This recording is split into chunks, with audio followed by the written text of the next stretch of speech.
নবী সাল্লাল্লাহু আলাইহি ওয়াসাল্লাম জীবনের শেষের দিকের ঘটনা, তিনি মসজিদে বসে আছেন। কোন মসজিদ? মসজিদ নববী। কোন মসজিদ? নববী। এখন একজন ব্যক্তি আসলেন, এই ব্যক্তির গায়ের জামাটা অত্যন্ত সাদা ধবধবা, চুলগুলো কুচকুচে কালো, এবং তাকে দেখে মুসাফির মনে হচ্ছে না, খুব টিপটাপ পরিপাটি একজন মানুষ ঢুকলেন, সুদর্শন। এসে নবী সাল্লাল্লাহু আলাইহি ওয়াসাল্লামের হাঁটুর সাথে হাঁটু লাগিয়ে দিয়ে বসে পড়লেন। যেমন করে আত্তাহিয়াতু লিল্লাহি ওই সময় বসি, তাশাহুদের সময় এইভাবে বসে তার দুই হাত নবী সাল্লাল্লাহু আলাইহি ওয়াসাল্লামের উরুর উপর রাখলেন, রেখে বলছেন, চারটা প্রশ্ন করছেন। কয়টা প্রশ্ন? প্রথম প্রশ্নই করছেন, ইয়া মুহাম্মদ, বলেন সাল্লাল্লাহু আলাইহি ওয়াসাল্লাম, আখবিরনি আনিল ইসলাম, হে নবী আমাকে ইসলাম সম্পর্কে বলুন। তখন নবীজি বলছেন, ইসলাম হচ্ছে আন তাশহাদা আল্লা ইলাহা ইল্লাল্লাহ ওয়া আন্না মুহাম্মাদান আবদুহু ওয়া রাসূলুহু। ইসলামের প্রথম বিষয় হচ্ছে তুমি আল্লাহই বিশ্বাস করবে, সাক্ষ্য দিবে আল্লাহ ছাড়া কোনো মাবুদ নাই, এবং মুহাম্মদ সাল্লাল্লাহু আলাইহি সাল্লাম আল্লাহর বান্দা এবং রাসূল।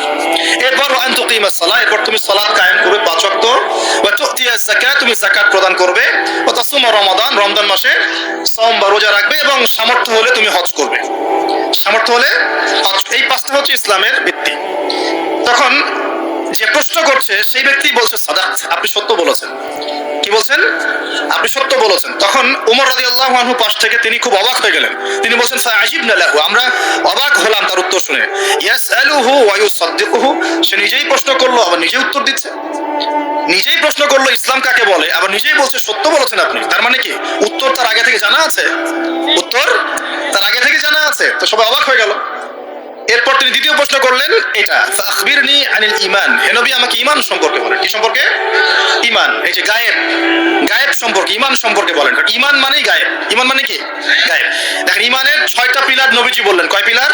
6 পিলার। নবীজি বলছেন এখন ঈমান, আল ঈমান হচ্ছে আন তুমিনা বিল্লাহ, তুমি আল্লাহই বিশ্বাস করবে। কিসে বিশ্বাস করবে? আল্লাহ। দেখা যায়? আল্লাহকে দেখা যায়? আল্লাহ গায়েব না? গায়েব।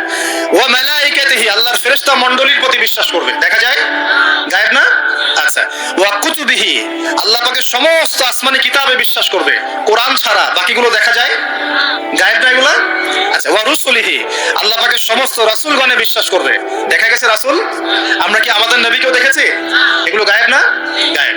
ওয়াল ইয়াউমিল আখির, পরকালে বিশ্বাস করবে। পরকাল মানে মৃত্যুর পরের জীবন থেকে জান্নাত জাহান্নাম পর্যন্ত দেখেছি আমরা কেউ? এগুলো গায়েব না? গায়েব। ওয়া আন তুমিনা বিল কদরি খায়রিহি ওয়া শাররিহি, এবং তুমি তাকদীর বা ভাগ্যের ভালো মন্দে বিশ্বাস করবে। ভাগ্যকে দেখা যায়? লাউহে মাহফুজ আল্লাহ পাক ভাগ্য লিখেছেন না? দেখা যায়? কেউ জানে আগামীকাল কি হবে? জানে না। এই যে ঈমানের 6টা পিলার, এই 6টা পিলারকে মুখে স্বীকার করতে হয়, মনে বিশ্বাস করতে হয়, কাজেও বাস্তবায়ন করতে হয়। এই 6টা পিলার কি চোখে দেখা যায়? মুত্তাকিদের বৈশিষ্ট্য কি? আল্লাযীনা ইউমিনুনা বিল গায়বি, এই যে 6টা গায়েব, এগুলোতে যারা বিশ্বাস করে তারা হলো মুমিন। তারা কি? সুবহানাল্লাহ। আচ্ছা, আর 2টা প্রশ্ন বলে সামনে যাই। তৃতীয় প্রশ্ন করলেন, আখবিরনি আনিল ইহসান, আমাকে ইহসান সম্পর্কে বলেন। তখন নবীজি বলছেন, ইহসান হচ্ছে আন তা'বুদাল্লাহা কাআন্নাকা তারাহ, তুমি এমন ভাবে আল্লাহর ইবাদত করবে যেন তুমি আল্লাহকে দেখতে পাচ্ছ। বলেন সুবহানাল্লাহ। আল্লাহকে দেখা যায়?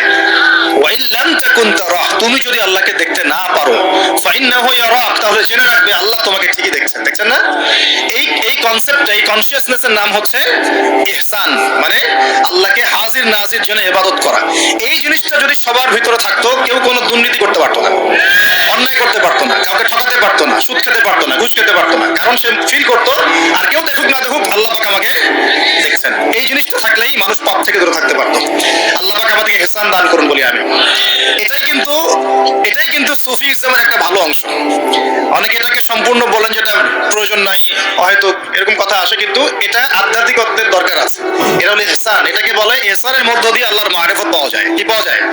ইহসানের মধ্য দিয়ে আল্লাহর পরিচয়, আল্লাহর মারিফত পাওয়া যায়। যখন আপনি ফিল করবেন, বা আমি ফিল করতে পারবো যে আল্লাহ পাক আমাকে সবসময় দেখছেন, সবসময় আমার সাথে আল্লাহ পাক আছেন। সাথে আছেন মানে কি? আমার পাশে আছেন। আল্লাহ পাক তার জ্ঞান দিয়ে, তার ক্ষমতা দিয়ে, সবকিছু দিয়ে আল্লাহ পাক আমাকে পরিবেষ্টন করে রেখেছেন। রাখেন নাই? তার দৃষ্টির বাইরে যাওয়ার ক্ষমতা আমার আছে? তার জ্ঞানের বাইরে যাওয়ার ক্ষমতা আছে? তার ক্ষমতার বাইরে যাওয়ার ক্ষমতা আমার আছে? অতএব এই হলো আল্লাহ কনসিয়াসনেস, যেটাকে আমরা বলি আল্লাহ কনসিয়াসনেস, মানে ইহসান। আল্লাহ পাককে হাজির নাজির জেনে ইবাদত করা, এটা হলো ইহসান। এটা ইবাদতের অনেক উঁচু স্তর। সবাই কিন্তু শুরুতেই ইহসান অর্জন করতে পারে না। আমলের মধ্য দিয়ে, জিকিরের মধ্য দিয়ে, হ্যাঁ, তাহাজ্জুদের মধ্য দিয়ে, ভালো ভালো দান খয়রাত, দান সাদাকা, নামাজ, রোজা, হজ, যাকাত, বিভিন্ন আমলের মধ্য দিয়ে হৃদয় যখন পরিশুদ্ধ হয়, কলব যখন পরিশুদ্ধ হয়, আল্লাহ মানুষের সোহবত পায়, আস্তে দেখবেন তার মধ্যে আল্লাহর মারিফত চলে আসে। একবারে কিন্তু আসে না, একবারে আসে। এবং জিকির, বেশি বেশি আল্লাহর জিকির করতে হয়। জিকিরেই কলব কি হয়? তাজা হয়, পরিচ্ছন্ন হয়। আর জিকিরের সবচেয়ে শ্রেষ্ঠ জিকির হচ্ছে সালাত। সবচেয়ে শ্রেষ্ঠ জিকির কি? এটাই ওয়ালা যিকরুল্লাহি আকবার, এটা হচ্ছে আল্লাহ পাকের সবচেয়ে বড় জিকির। তারপরে অন্যতম বড় জিকির হচ্ছে কোরআন তেলাওয়াত করা। কি করা? কোরআন তেলাওয়াত। এরপরে তো আমাদের তাসবিহ, তাহলিল, জিকির আজকারগুলো আছে। তো আসুন, চতুর্থ প্রশ্ন নবীজি করছেন, নবীজিকে করা হচ্ছে ফাখবিরনি আনিস সাআহ। কে প্রশ্ন করছে? ওই ব্যক্তি জিবরাইল আলাইহিস সালাম মানুষের রূপ ধরে এসে প্রশ্ন করছেন। আর বলে রাখি, সাহাবীদের সামনে, সবার সামনে এই একবার মাত্রই তিনি মানুষের রূপ ধরে এসেছেন। সবার সামনে, সবার সামনে পাবলিকলি, নবীর সামনে পাবলিকলি, সাহাবীদের সামনে এই একবার তিনি সবার সামনে মানুষের রূপ ধরে এসেছেন। এটাকে বলে হাদিসে জিবরিল। তখন চতুর্থ প্রশ্ন তিনি করছেন, ইয়া মুহাম্মদ আখবিরনি আনিস সাআহ, আমাকে কিয়ামত সম্পর্কে বলেন। কি সম্পর্কে? কিয়ামত। দেখেন, চারটা মৌলিক প্রশ্নের একটা কিয়ামত সম্পর্কে। তার মানে 25% প্রশ্ন কিয়ামত সম্পর্কে। বুঝতে পারছেন?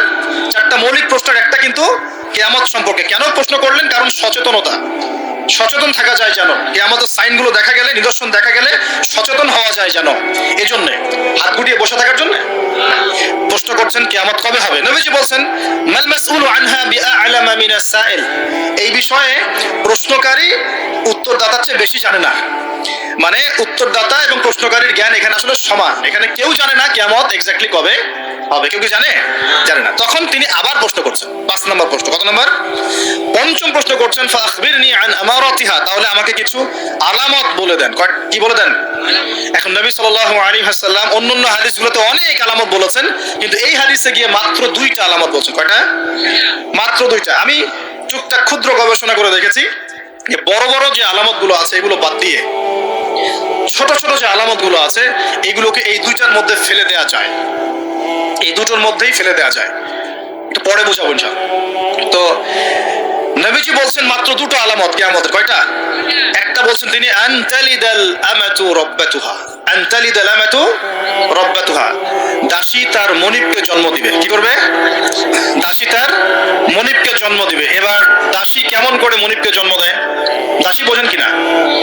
এখন তো দাসীর সিস্টেমটা নাই, আছে? এখন নাই, কিন্তু ইসলামে তো আছে, আছে না? আচ্ছা, দাসী মনিবকে জন্ম দিবে কিভাবে?